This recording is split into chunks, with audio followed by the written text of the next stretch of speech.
Good morning, everyone. This morning, we are going to talk about Mother Teresa of economy. Dr. Amartya Sen, a Nobel laureate, is known as Mother Teresa of economy. As Mother Teresa took care of the people, she was worried about the people, she was concerned about the people, she was very sympathetic about people, and she was totally people-centric, people-focused. Amartya Sen is also same way, very much people-centric.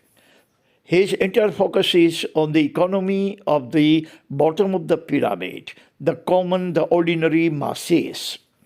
He has written whole thesis of Nobel Prize that he won about welfare economy. Welfare economy means economy mostly concentrated upon the underdogs, upon the common masses, upon the bottom of the pyramid. He has emphasized only one thing. The government must not be too much concerned about the top of the pyramid people, means those who are billionaires and millionaires.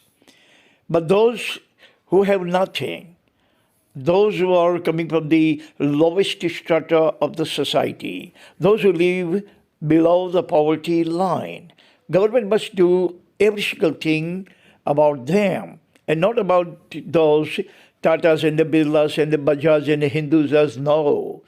They are rich. They don't need government's help. They don't need government's handouts. They don't need any kind of charity or any kind of support from the government. But the people who live under the bottom of the pyramid, those who live below the poverty line, they don't have any kind of means for tomorrow. As long as their body works, they can make money. As long as there is no COVID, no calamities, no catastrophe, they can make money. But as soon as something happens only for a single day in their lives, they will stop earning and their heart is not going to lit up. Their kitchen will be cold. Amartya Sen has called it welfare economy. But the concept of welfare economy was first introduced by Hammurabi of Babylon. Babylon means Iraq of today. Hammurabi was the emperor. He actually introduced the concept named as BISMIL-MUFLIS. So we are going to elaborate these 4 points about Mother Teresa of economy, Dr. Amartya Sen. 4 points I have prepared. Point number 1 is BISMIL-MUFLIS. BISMIL-MUFLIS means weaker sector of the society. Those underdogs of the society, those slum dwellers, I should say, of the society, those poor and destitute and impoverished of the societies were known as BISMIL-MUFLIS. BISMIL means commands. To start, MUFLIS means poor people, destitute people. That is what Hammurabi used to say to his finance minister every year during the budget time. That, hey, finance minister, don't start from top down, but bottom up. Start budgeting in your budget for Muflis first. Muflis people should be given their share first so that today's Muflis is going to become a rich of tomorrow. So BISMIL-MUFLIS is our first point. That is a weaker section. So what Amartya Sen has emphasized is that when every year in the month of February, when government is going to sit down and plan the budget for the whole year, government should not actually leave whatever the crumbs, whatever the little bit left for the poor. Or 99% of the time, poor are totally ignored. Poor localities are ignored. There are no roads, there are no any kind of running water system for 24 hours a day. There's no electricity dependable. There's nothing dependable in their area. The areas are all deserted. Their areas are all turning into slum. Government must not do that. Government must open more schools in their areas, more banks in their areas, more job opportunities in their areas, more industries in their areas. And their areas must be developed. Their lives must be prosper fast.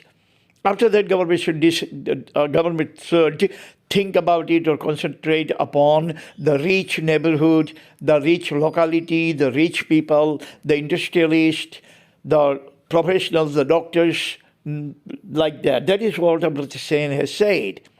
Then in budget, your focus must be on the poor people, not on the rich people. That is known as bottom-up approach. Government must start from the bottom, means from the bottom of the pyramid, from the downtrodden people. And then you go upward, and finally you are going to do something for the upper crust of the society or super rich industrialist people. Number 2, trickle-down economy non grata. Amrita Sen has said that trickle-down economy is not welcome. Trickle-down economic concept is introduced by Dr. Paul Walker of America. Paul Walker used to advocate that government should always focus upon rich people, industrialist people, those who are highly economically prosperous. These kind of people should be concentrated, focused by the government. Why?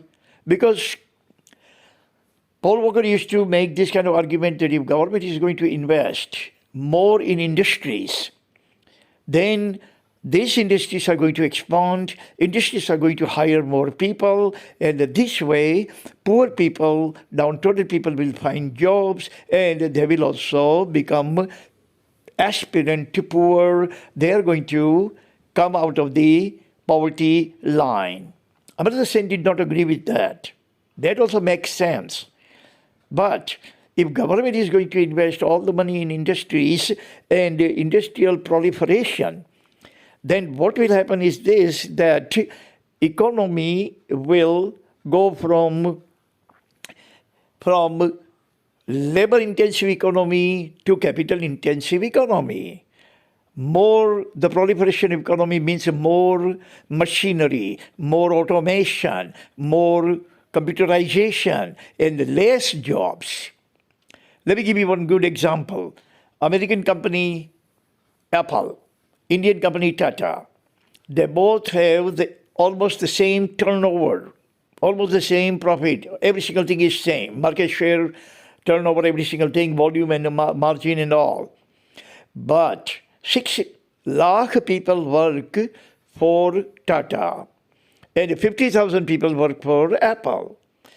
You see that Apple is only capitalistic economy or capital-intensive economy, Apple is capital-intensive economy and Tata is labor-intensive economy, meaning Tata actually focus attention on poor people, that is BISMIL-MUFLIS. Tata can also install all kinds of technology and Scientology and automation and computerization, every single thing Tata can do. But Tata knows that if Tata is going to go for capital-intensive economy, that lakhs of people would be without job. They would not be able to hire 6 lakh people. They would be just like Apple. Only 50,000 people working with the same turnover, same margin, same market share. So that is what Amrita Sen is saying, that the government is going to make rich industrialists richer and give all kinds of monetary assistance and infusion to industrial sector, that poor people will be left out. Companies, there is no any kind of guarantee that industrialization will hire all the poor people. But chances are that most of the time industrialists are going to convert their industry from labor-intensive to capital-intensive instead of people. They are going to install machines, and machine will be doing all kinds of work. Point number 3, bottom-up, not top-down approach. Bottom-up approach. Government should start from the lowest strata of the society. First improve that strata, then move upward. And finally, whatever the leftover in the budget should be spent on industrial proliferation. Industries are self-sufficient. Industries are rich, prosperous. They are aristocratic. Government's help is not needed to them, but government's all kinds of handouts and the helps are needed to the lower strata, the bottom of the pyramid strata of the society. So according to Amrita Sen, government should start every year at the time of the budget looking down upon the downtrodden people, upon the underdog people, upon the slumdog people, and start from the scratch, start from the bottom, and then go upward instead of focusing on top, upward, and coming down, downward, which is known as top down. No, Amrita Sen says the most important and beneficial advantageous approach to tackle the economic problem and get the people out of the poverty is to go bottom up. First, we spend money on the poor people. After that, whatever is left over or whatever is needed in the industrial sector, government must focus and address those industrial problems. But first, government must address the dilemma of downtrodden people. Point number 4, focus must be on the bottom of the pyramid and not top of the pyramid. Same thing has been emphasized by Amrita Sen, that government of all the nations of the world must be concentrated on the bottom of the pyramid. Bottom of the pyramid means downtrodden, poor, impoverished, totally destitute people, people who are underprivileged, people who have nothing for tomorrow, people who live from hand to mouth, people go to work, make money in evening time, they bring the bacon home, then their family would cook for the children. These kind of people should be taken out of the severe kind of abstract poverty. And that is the first and foremost responsibility, obligation of the government. Government is not there to serve the rich people, but government is there to serve the poor people. So poor people means bottom of the pyramid. Rich and super rich and all the aristocratic people are those who are defined as top of the pyramid. Top of the pyramid never need any kind of help from anyone. They don't actually survive on the government handouts. But bottom of the pyramid definitely, positively, undoubtedly need governments to help as much as they can. That is only the way you can actually obliterate those people who are living below the poverty line. You obliterate the poverty absolutely and jack up these people from the bottom of the pyramid to the top of the pyramid. That is the fundamental obligation of the government, and that is the message of the economy, that poor first, BISMIL-MUFLIS.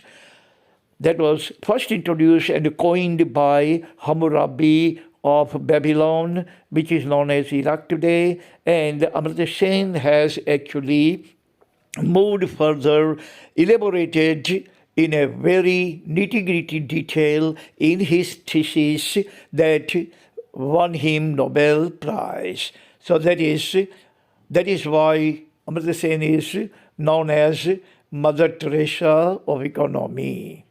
Thank you very much for listening. Tomorrow we're going to talk about something else. Until then, God bless everyone on this planet. Amen.